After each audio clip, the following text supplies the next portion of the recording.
This is the Your Sports Resource Podcast, where each week you'll learn actionable strategies that you can implement so the operations of your club support your coaching staff and the direction of your organization.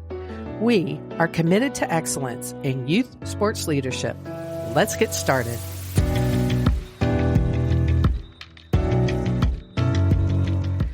Hello, everyone, and thank you for joining me today on another episode of Your Sports Resource Podcast. I am Renata, and I want to kick off today's episode with basically a saying that I have said for many, many years, and that is, don't waste time on time wasters.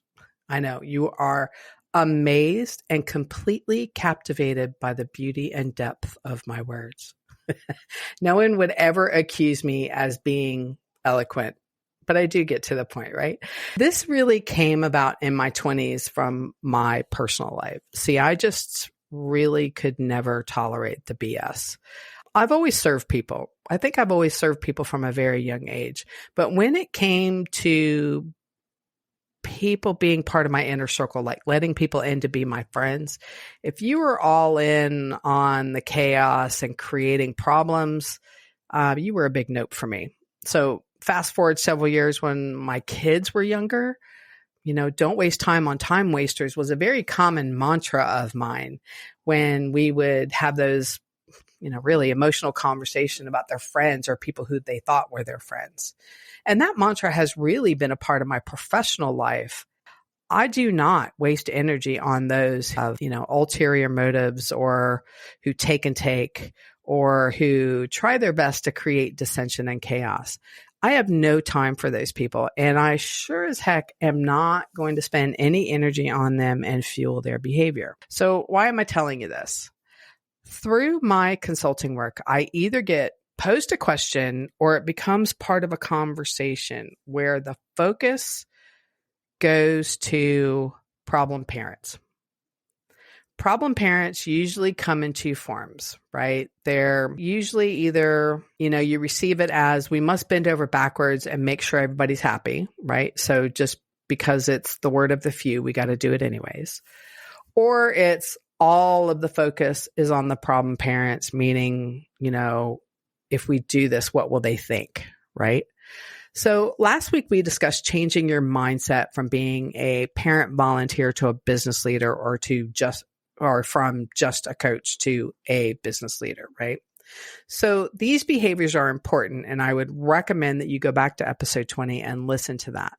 But when you start to view yourself truly as a business leader, then it really becomes easier to come to the conclusion to make decisions that are in the best interest of the organization and not just bending to the will of those who really have their own personal gain in mind or their own personal motives in mind. Now, I'm not telling you to ignore parent feedback. That's not what this episode is about, and you'll never hear me say that. We should all be open to taking on feedback ideas. That's how we grow as individuals and or as a group. But you know exactly who I am talking about. I'm talking about that parent group or just that parent who would complain really no matter what you did, how well the team did, they don't care. It's just that parent who feels they have the best ideas and really gets irritated that you don't listen to their ideas, or they feel that things should be done the right way, or it could be that clique of parents who are always, causing issues, backstabbing, gossiping really is what it really is, and just creating problems because that's how they feel relevant. Okay. So I want you, when you have, every club has this group of parents or that parent, and I would really love for you to stop focusing on them and fueling their energy. First of all, chances are they are less than 1% of your membership, right? They just happen to be the loudest and the most obnoxious. So shift your focus to those who, behave well and support your team. Celebrate them, laugh with them, give them high fives. I don't care what you do. Give them the time of day, because in the end, they are who matter. They are uplifting your club. They are respecting the boundaries. They are the ones who are following the rules. Okay. Engaging with the families who are the large percentage of your membership that are doing the right things will show everyone that you value them and their behaviors, that you value their being part of a positive culture and being positive role models to all of the children on the team. And I do want to stop for a second and mention that no matter how a parent behaves, it is that parent's behavior, not the child's. I know sometimes it's really hard. And while people can make the distinction, there are coaches or board members that will avoid certain kids because they really just don't want to deal with the parents. And I think that's kind of unfair. I get it, but keep in mind that you have the opportunity to be a big part of that kid's life and be a positive role model where they're not getting that at home. Okay, so I want to dive deeper in the two scenarios I presented earlier. But first, I'd like to ask, are you struggling to get that newsletter written and designed? Do you need a new logo but don't want to pay a fortune for it? Have you been thinking about getting a survey out but need the time to write it and then collate all the results? What about all those administrative items that don't seem to get done because there's not enough people? I'm happy to announce that we at Your Sports Resource have launched a managed virtual services program. We already have teams participating because you really get the quality and timely results at rates as low as $15 an hour. Try going on these other sites and getting a quality logo built for under $400. Good luck with you. Seriously, give us a look. If you go on our website, yoursportsresource.com, you will see virtual services right at the top. Click on that to find out more. Okay, so let's talk about the two scenarios I opened with. The first one was we must bend over backwards to make everyone happy. Listening, taking on feedback, and understanding that feedback? Yes, absolutely. Evaluating that information and making a sound and well-considered decision, that is in the best interest of the organization. Just doing what someone wants, that's a big no. Often when the same people are putting information forward and not feeling heard, it's because of your communication. It's off or lacking, okay? You don't inform them of what the club is working on or working towards. Do you need to explain everything to the nth degree? No, not really. Okay. And I don't want you to go that route, but maybe quarterly send out an email that lets your membership know, what the board or the leadership team is working on operationally. I think everybody does a great job keeping up from the technical side or the sports side, competition side, but operationally, what are you doing as a club? Okay. And I think when you don't do that, you get certain people that feel like you're doing nothing to move the club forward. Okay. And that's probably nowhere near the truth, but that's the perception that's out there. Okay. But what I'd like for you to do is to learn to respond to these parents that are constantly asking for things. Okay. So your statement should always come in the formula of acknowledgement, expectation setting, and followed by next steps. Okay. You should never provide an answer, a full answer, unless you have already gone through, it'll be clear in a second, unless you've already gone through some consideration or commit to their request. Okay. Unless you know that that decision has already been made. So let me give you some suggestions. I would say things like, thank you for that information. I'll take it back to the board for further consideration. Keep in mind, as leaders, we are tasked to make decisions that are in the best interest of the club as a whole, but we'll come back to you. Okay, simple. You've done the formula of acknowledgement. You've set expectations that you won't do anything that's not in the benefit of the whole organization. Okay, and then you've told them next steps that you come back. Here's another one. I hear what you're saying. That's a decision or conversation for the head coach. I'll pass that message along. So chances are, if they've come to you, they've actually gone to their coach or the head coach and they don't like the coach's answer. So what that means is that you're going to support the head coach. Another one is, that's a good suggestion. I'll take it back to X and we will consider it. Right? Could be your board, could be that person. Keep in mind that this probably feels like a budget ask. So there's quite a bit more to consider, as it has to be balanced against other initiatives that we have already planned for. But we'll come back to you. Okay. So again, that one's a little bit lengthy, but the point is these all follow the acknowledgement, expectation setting, and next steps without commitment or giving them an answer. So the expectation setting shows them that you are a business leader. Okay.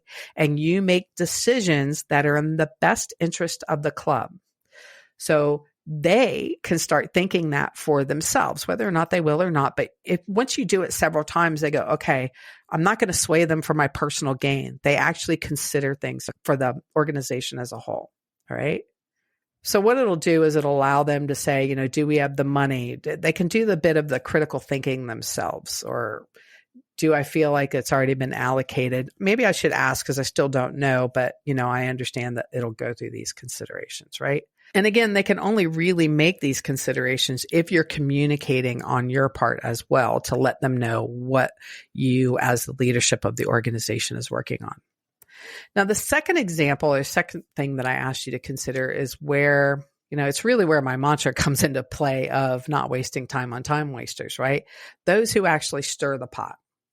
And there are not a lot of clubs, but there are quite a few clubs that have these little cliques, these little groups that, they just do things that really just want to create chaos. And that's just how they feel good about themselves. It's sad, but it is what it is. Okay. So if they come out and ask specific questions, I would handle those just like I explained earlier. But typically these people do things behind the scenes, right? They're usually causing more problems for other families or members, not necessarily directly to your face, okay? So you'll tend to hear things secondhand from other families where it's like, hey, I just want to let you know, or did you hear what so-and-so is saying? So other families will come to you and say, hey, this person is stirring the pot behind the scenes, okay? Approaching this situation is very different. It's much different than that, that response that I gave earlier where you acknowledge that expectation. You're still going to acknowledge a statement, but what I want you to do is deflect back to the person you're speaking to, okay? So if the parent comes to you and says, hey, so-and-so showed up on deck and really stirred up the pot with these other set of parents, I just wanted you to know, right? You could say things like, yes, I've heard, and I really appreciate you saying something to me. The board or leadership team is looking into it, but I want to talk about you, or you could say, or their son or daughter or their athlete, right? How are you guys doing? Okay. So again, it's acknowledging, but then shifting the focus to the people who are doing the right things.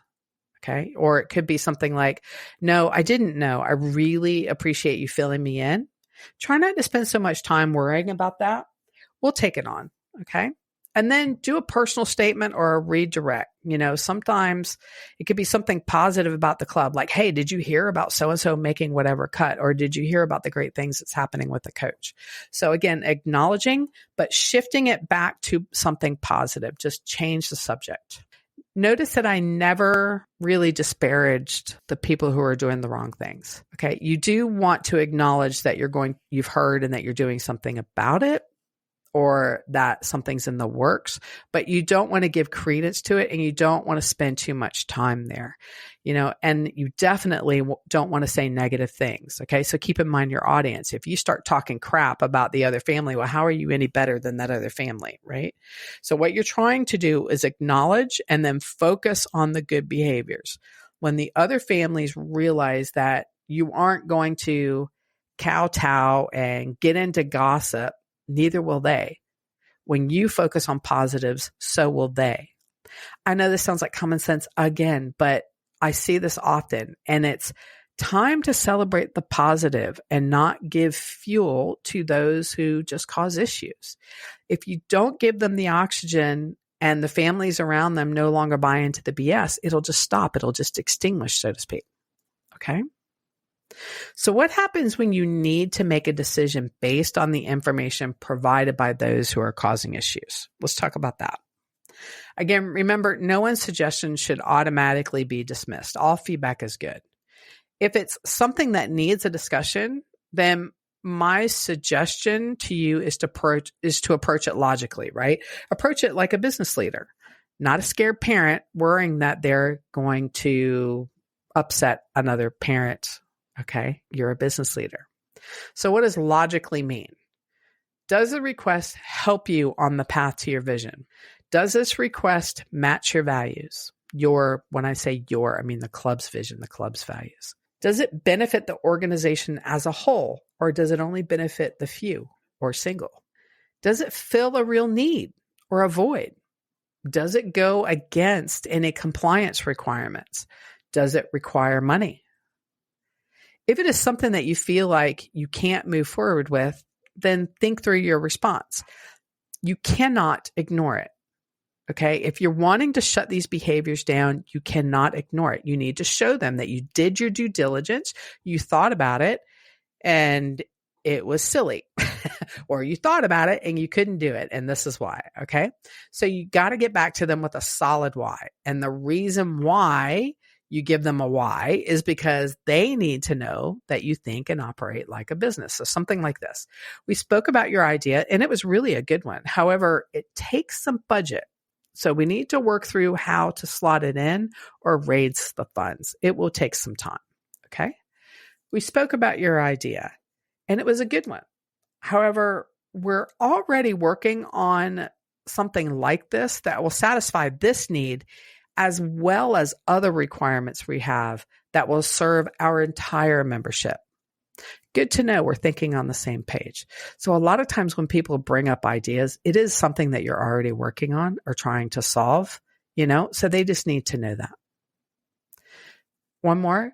We spoke about your suggestion. While we understand your thought process, this does not really serve our membership as a whole, or it does not bring us closer to our vision or meet our values, or it goes against state requirements, whatever you want to say. Okay. I know this is probably the most often conversation that goes avoided. I think I said that as a double negative. But what I'm saying is when you need to say no, people avoid that conversation. Saying no is okay as long as you explain. It doesn't bring us closer to our vision. It doesn't meet our values. It goes against state requirements, whatever. Okay. But don't avoid that conversation. Give them solid reasons for saying no. They may not like them. They may argue, and that's okay. Listen, acknowledge, and hear them, but the answer is the answer. Okay. And that what you are showing them is that you're running your club like a business and that you as a collective have thought through the responses. Okay. And you can even use the statement when another family maybe comes up and says, hey, did you know this problem parent is complaining behind the scenes? You could say, thank you for letting me know. The board did consider it, and we feel it's not in the best interest of the organization as a whole. So what's happening with you? So again, remember, shifting back to that positive statement. The same should go if it's something that didn't need a big conversation with the board, that it was something that could just be handed off to one person. Maybe it should have gone back to the coach because the parent asked the coach and didn't like that answer, right? So those responses are still the same. You just change the we to I, and it's, yeah, we thought about it. This is why not. Moving on. Okay. If it's an I statement, so if it's coming from the coach, or let's just say one particular staff member or board member, I would highly recommend that you let the full board and staff know. And the reason for that is not for approval. It's so they can openly support you and follow your lead when it comes up in conversation, because it will come up again. Okay. All right. I hope today's episode was helpful. You as a leader of your club really should adjust your focus on the many wonderful families you have and adjust your approach to the handful of parents who may seem like they're only there to cause problems. Okay. Give the oxygen to the right group. Be forthright and methodical on how you approach these situations. And the problem parents should either go away or be less of a headache, because the rest of your membership get it and they're also not going to buy into it. All right. Thank you for listening today. And please subscribe, rate, and review this podcast so more can hear about how they can improve the leadership of their sports club. As always, you can find more on yoursportsresource.com, and you can write me at info@yoursportsresource.com. Thanks, guys. Have a great day.